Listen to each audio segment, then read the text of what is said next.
After a brief pause in fighting a few days ago, the besieged city of Hodeidah is again in flames.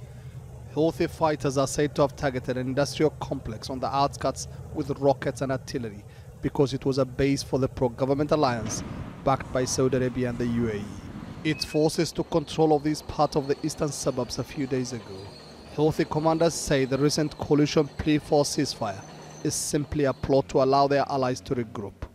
Military escalation must be met with a similar escalation. Once the balance of power is gained, although they are in possession of advanced technologies, sophisticated weapons, in addition to the logistic support from the USA, then a political solution can be acceptable to them. If we remain weak, they will dictate their own terms. The two-day lull in fighting earlier this week seems all but shattered, and the residents of the city are bracing themselves for more fighting.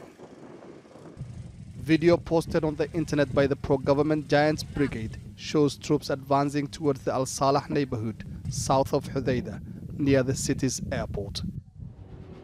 Hodeidah has been under attack for months. The offensive is aimed at cutting Houthi-controlled areas from their main supply route.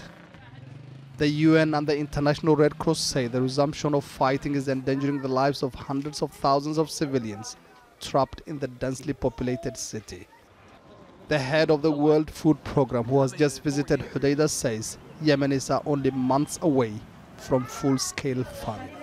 We ask the leaders of this country to give us the access that we need, the support that we need, unimpeded access, so that we can be engaged doing what we do best, saving lives and changing lives. The port of Hodeidah is a lifeline for millions of Yemenis. Up to 80% of humanitarian supplies, fuel and goods on which they depend dock here. Aid workers say an attack on the docks is still a possibility, something that could put at risk more than 14 million aid-dependent Yemenis. And the fighting is set to continue as both sides try to gain more territory ahead of peace talks due to be held at the end of the year in Sweden. Mohammed, Adow, Al Jazeera, Djibouti.